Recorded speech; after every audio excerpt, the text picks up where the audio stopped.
তো সেক্টর থেকে না, সেক্টর থেকে তো এসএমএস গুলো আসছে নাকি? আমাদের এখান থেকে কোনো না, এসএমএসটা কিভাবে আসলো তাহলে আমার কাছে? সেক্টর থেকে যদি না আসে তাহলে এসএমএসটা কিভাবে আসলো আপনি বলেন? যে পারসনটা আপনাকে কল তো করেছে তাহলে কি কোম্পানি আপন প্রাইভেট কোনো ব্যবস্থা করেছে নাকি?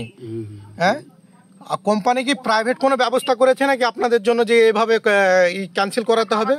আমার কাছে ওর আপডেটটা নেই। হ্যাঁ, আমার কাছে সেই আপডেটটা নেই।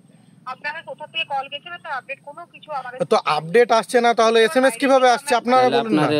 আপডেট না হলে কিভাবে কোম্পানি সিকিউরিটি কই? আপনাদের কোম্পানির সিকিউরিটি কই? কিভাবে এসএমএস আসে এটা? এটার কোনো আপডেট নেই। আপনি বলেন তাহলে আপনাদের কোম্পানির সিকিউরিটি কই? সিকিউরিটি কোথায়? আপনাদের সিকিউরিটি কোথায় যে সে কিভাবে ফোন করতে পারে?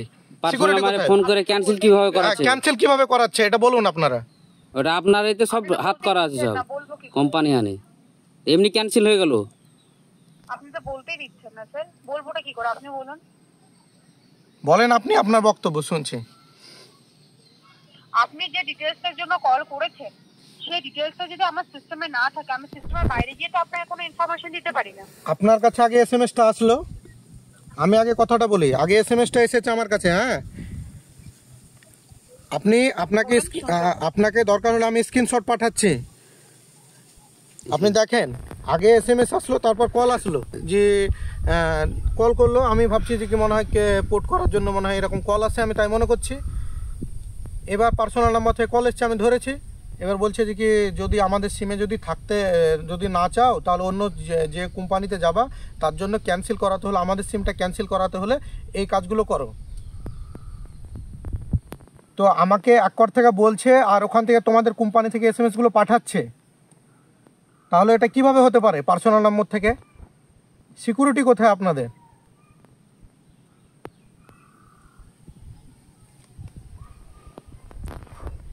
হ্যালো, বুঝতে পারছি স্যার। এবার এতগুলো যে আপনি কথা বললেন, এর যদি কোনো ডিটেইলস আমার কাছে না থাকে আমি আপনাকে কি বলতে পারছি? তো এগুলো তো তাহলে আপনাদের কোম্পানি তো কোনো সিকিউরিটি নাই, আমরা কিভাবে বিশ্বাস করবো আপনাদের কোম্পানিকে বলুন? আমিও তো কোনো অপারেটর থেকে যখন পোর্ট আউট করে বেরিয়ে যান, যে কোনো অপারেটর, শুধু আমাদের জি বলে না, সেটা এয়ারটেল হোক, সাথে এয়ারটেল, জিও, বিএসএনএল কোনো কিছু হতে পারে, সেখান থেকে আপনারা পোর্ট আউট ক্যান্সেলের জন্য মেবি কল যেতে পারে, যেটার আপডেট কাস্টমার কেয়ার সার্ভিসের কাছে থাকে না।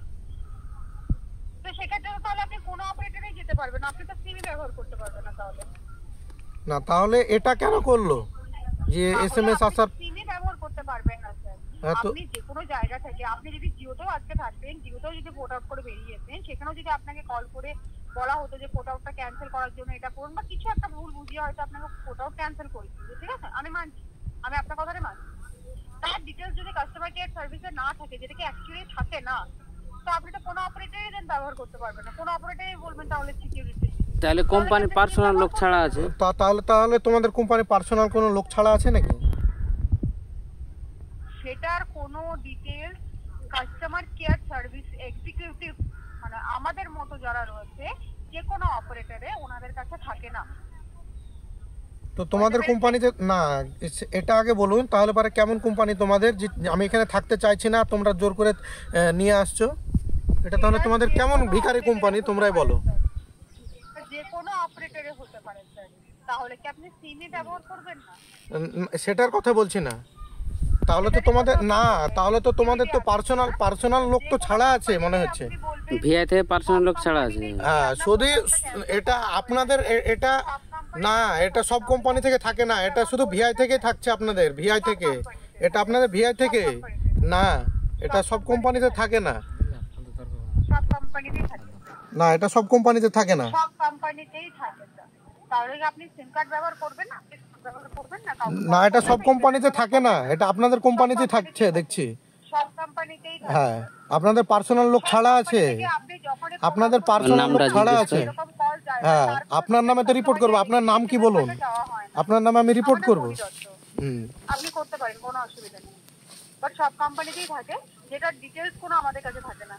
তো উইদাউট এনি ডিটেইলস কিভাবে আপনাকে কোনো ইনফরমেশন? তাহলে তো আপনাদের কোম্পানির কোনো সিকিউরিটি নেই, আপনাদের কোম্পানি থেকে আদার্স লোক ছাড়া আছে। বললাম সব কোম্পানিতেই থাকে, তাহলে কোনো কোম্পানিরই বলবেন সিকিউরিটি নেই, তাহলে আপনি কোনো আমি তো কোনো আমি কোনো সিম আমি কেন দেখতে যাবো? আপনাদের সিম ব্যবহার করছি, আপনাদেরকে আমি দেখতে যাব? আমি কোন সিমের দিকে কেন দেখতে যাব? তাহলে না, তাহলে তোমাদের সিম যদি আমি বাতিলের নিয়ে বললাম না, তাহলে তোমাদের সিম থেকে তাহলে মানে ই করছি কেন? আমাদের সিনিয়রের কাছে কানেক্ট করছি, লাইনে থাকো।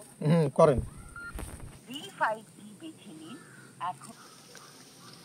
হ্যাঁ ম্যাম, বলছি এই যে নম্বর থেকে আমি ফোনটা করেছি, হ্যাঁ এই নম্বরটা কিন্তু আমি মানে আপনাদের কোম্পানি থেকে বেরিয়ে যেতে চাই, মানে এখান থেকে আমি জিওতে যেতে চাই। তো জিওতে যাওয়ার জন্য আমি পোর্ট করেছিলাম।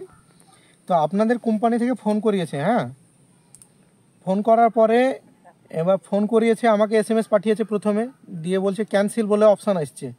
তো এবার তারপরে এবার বলছে যে কি আমাদের এখানে সিস্টেম আছে, আমাদের ভিআইএ যে আমাদের সিস্টেম হচ্ছে যদি এক সিম থেকে আরেক সিমে যদি যেতে হয় তাহলে আমাদেরকে এরকম ক্যান্সেল করতে হবে, মেসেজ করতে হবে। তো আমি করেছি, এবার পোর্টটা ক্যান্সেল হয়ে গেছে। তো আপনাদের কোম্পানি এত বড় মিথ্যা কথা কেন বলছে?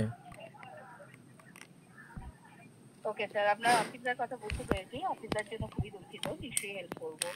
স্যার আপনাকে জানাতে চাইবো, আমাদের এটা কল করা হয় রিটেনশন টিম থেকে কল করা হয় আপনাকে রিটেন করার জন্য। কি সমস্যা, কেন আপনি পোর্ট করতে চাইছেন? হ্যাঁ আমি হ্যাঁ ম্যাম, আমি আমার সমস্ত বিষয় ওরা জিজ্ঞেস করেছিল, আমি সমস্ত বিষয় বলেছি। তো আমি বলার পরে বললো যে কি ঠিক আছে, তোমার আমি পোর্ট যেহেতু করে নিচ্ছ তাহলে পরে পোর্ট করিয়ে নাও। তো পোর্ট করার জন্য তো আমাদের যেহেতু এই নম্বরটা ব্যবহার করবে তুমি যেহেতু জিওতে ব্যবহার করবে, তাহলে এই এসএমএসটা করতে হবে। মানে ক্যান্সেল বলে একটা এসএমএস আসলো, বলছে এখানে এসএমএস করো তুমি কোম্পানিকে, তাহলে কোম্পানি এটা তোমার মানে নম্বরটা একই থাকবে, তুমি জিওতে চলে যাবে, তাই বললো। আমি বলছি ঠিক আছে, আমি তাই মনে করে আমি এটাই করেছি। তো এখন দেখছি আমার পোর্টটা ক্যান্সেল হয়ে গেছে। আমি একজনকে দেখালাম, তো বলছি যে পোর্টটা ক্যান্সেল হয়ে গেছে এ তো এরকম এসএমএস করার জন্য। চেক করে যেটা দেখলাম, আসলে আপনাকে জানাতে চাইবো স্যার, আপনি তো কি অত্যন্ত ভ্যালুয়েবল গ্রাহক, আপনি তো অনেকদিন ধরেই দেখতে পাচ্ছি হিসাবে যুক্ত রয়েছে। হ্যাঁ আপনি স্যার ওনার যে একজন ভ্যালুয়েবল গ্রাহক হয়ে থেকে